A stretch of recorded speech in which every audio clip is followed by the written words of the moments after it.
ഒരു സഭയുടെ നാഥൻ, കേരളത്തിലെ തെരഞ്ഞെടുക്കപ്പെടുന്ന MLA മാർ ഇരിക്കുന്ന ഒരു സഭയുടെ നാഥൻ പോലും ഒരു സമൂഹത്തിൻ്റെ, ഒരു ഭൂരിപക്ഷ സമൂഹത്തിൻ്റെ ആരാധ്യദേവനായിട്ടുള്ള ഗണപതി ഭഗവാൻ ഒരു മിത്താണെന്ന് പറയാനുള്ള ധൈര്യം കാട്ടിയത് ഇത്തരം എക്സ്ട്രീം സ്വഭാവമുള്ള തീവ്രവാദ സംഘടനകളെ പ്രീണിപ്പിക്കുന്നതിൻ്റെ ഭാഗമായിട്ടാണ്. നമുക്കറിയാം, നേരത്തെ തന്നെ ഈ പച്ചവെളിച്ചം പോലെയുള്ള ഗ്രൂപ്പുകൾ സംബന്ധിച്ച് കേരള പോലീസിൽ ജിഹാദി ഗ്രൂപ്പുകൾ പിടിമുറുക്കുന്നത് സംബന്ധിച്ചുള്ള ധാരാളം റിപ്പോർട്ടുകൾ പുറത്തു വന്നതാണ്. കാലത്ത് കേരള ഫയർഫോഴ്സ് SDPI പോലെയുള്ള ഭീകര സംഘടനകൾക്ക് പരിശീലനം നൽകുന്നതുമായി ബന്ധപ്പെട്ട വിഷയങ്ങൾ നമ്മൾ ചർച്ച ചെയ്തതാണ്. അതിന്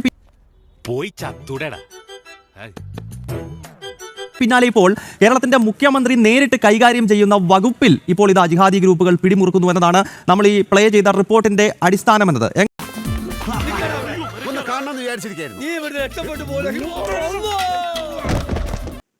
വിജയൻ അധികാരത്തിൽ വന്ന ദിവസം മുതൽ കേരളത്തിനകത്ത് ഇത്തരത്തിലുള്ള ജിഹാദി ഗ്രൂപ്പുകൾക്ക് വളരെ അമിതാധികാരം നൽകിക്കൊണ്ടുള്ള പ്രവർത്തനങ്ങളാണ് കേരളത്തിലെ കമ്മ്യൂണിസ്റ്റ് മാർക്സിസ്റ്റ് പാർട്ടിയുടെ സർക്കാർ നടത്തിക്കൊണ്ടിരിക്കുന്നത് എന്നുള്ളത് കേരളത്തിലെ മുഴുവൻ സാമാന്യ ജനത്തിന് മനസ്സിലാകുന്നുണ്ട്.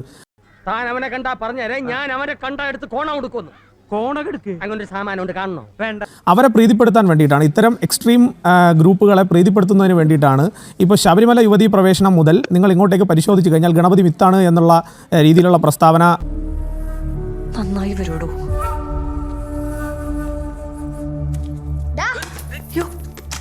ഒരു സഭയുടെ നാഥൻ, കേരളത്തിലെ തെരഞ്ഞെടുക്കപ്പെടുന്ന MLA മാർ ഇരിക്കുന്ന ഒരു സഭയുടെ നാഥൻ പോലും ഒരു സമൂഹത്തിൻ്റെ, ഒരു ഭൂരിപക്ഷ സമൂഹത്തിൻ്റെ ആരാധ്യദേവനായിട്ടുള്ള ഗണപതി ഭഗവാൻ ഒരു മിത്താണെന്ന് പറയാനുള്ള ധൈര്യം കാട്ടിയത് ഇത്തരം എക്സ്ട്രീം സ്വഭാവമുള്ള തീവ്രവാദ സംഘടനകളെ പ്രീണിപ്പിക്കുന്നതിൻ്റെ ഭാഗമായിട്ടാണ്.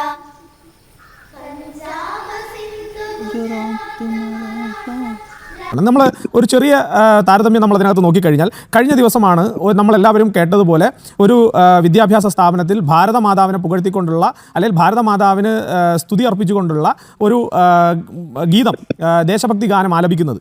ആ ദേശഭക്തി ഗാനം ആലപിച്ചതിൻ്റെ പുറകെ അവിടെ ഇത്തരത്തിലുള്ള എക്സ്ട്രീം ഗ്രൂപ്പുകളിൽപ്പെട്ടിട്ടുള്ള SDPI പോലുള്ള സംഘടനകൾ ആ ഹെഡ് മാസ്റ്ററെ ഉൾപ്പെടെയുള്ളവരെ തടഞ്ഞു വെച്ചുകൊണ്ട് അവർ നടത്തിയിട്ടുള്ള ഒരു പ്രതിഷേധം, ഇത്തരം എക്സ്ട്രീം ഗ്രൂപ്പുകൾക്ക് മുന്നിൽ ഭാരതമാതാവിന് പ്രകീർത്തിച്ചുകൊണ്ടുള്ള ഗാനം ആലപിച്ചവർക്കെതിരെ നടപടിയെടുക്കുമെന്ന് ഒരു വെള്ളക്കടലാസിൽ അല്ലെങ്കിൽ അവിടുത്തെ ഈ പറയുന്ന സ്ഥാപനത്തിന്റെ ലെറ്റർ ഹെഡിൽ എഴുതി കൊടുക്കേണ്ടി വരുന്ന ഗതികേട് നടക്കുന്നത് കേരളത്തിലാണ്. ഇവനെയൊക്കെ MG റോഡിൽ നാട്ടുകാരുടെ മുമ്പിൽ വെച്ച് കുനിച്ചു നിർത്തി കൂമ്പിലിടിച്ച് ബാക്കിൽ മണ്ണെണ്ണ ഒഴിച്ച് വായിൽ തിരികെ കത്തിച്ച് ചാമ്പലാക്കണം എന്നാണ് എന്റെ ആത്മാർത്ഥമായ അഭിപ്രായം.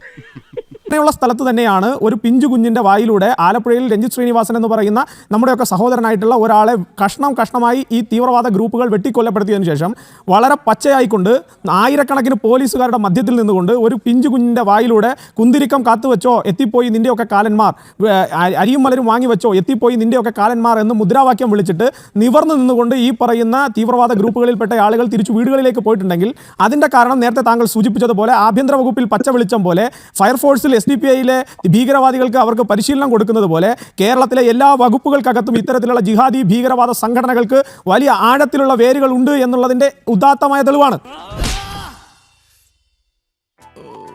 2018 നമ്മൾ മനസ്സിലാക്കാൻ 2016 പിണറായി വിജയൻ സർക്കാർ ആദ്യമായി അധികാരത്തിലേക്ക് വരുന്നത്.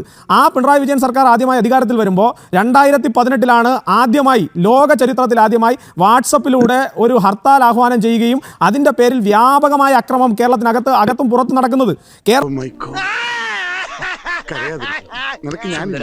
കേരളത്തിനകത്ത് ഏതാണ്ട് ആയിരക്കണക്കിന് പോലീസ് ഉദ്യോഗസ്ഥന്മാർക്കെതിരെയാണ് NIA കുറ്റപത്രം അല്ലെങ്കിൽ NIA സംശയ ദൃഷ്ടിയിൽ നിർത്തിയിരിക്കുന്നത്. അപ്പോൾ ഇത്തരത്തിൽ തീവ്രവാദ ഗ്രൂപ്പുകളെ പിന്തുണയ്ക്കുന്ന ആളുകളുടെ എണ്ണം ദൈനംദിനം കേരളത്തിനകത്തെ സർവീസ് രംഗത്ത് ഉണ്ടാവുന്നു എന്നുള്ളത് യാഥാർത്ഥ്യമാണ്. ഇത് ഇത്രയ്ക്ക് ചീപ്പാണ് ആർട്ടിസ്റ്റ് ബേബി. ഇന്നും ഇന്നലെയും അല്ല BJP പറയാൻ തുടങ്ങിയത്. BJP വളരെ കാലങ്ങളായി പറയുന്നു.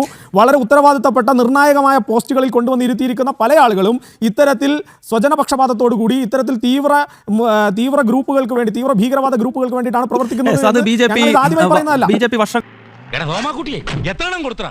ചവിട്ടി അവന്റെ അണ്ണാക്കകത്ത് കയറ്റിയിട്ടുണ്ട്. അനിയാ പോട്ടെ, അമ്പിമോനെ പോട്ടറ. സാറേ ഒന്നും വിചാരിക്കില്ലേ മക്കളെ, മാമനോടൊന്നും തോന്നല്ലേ.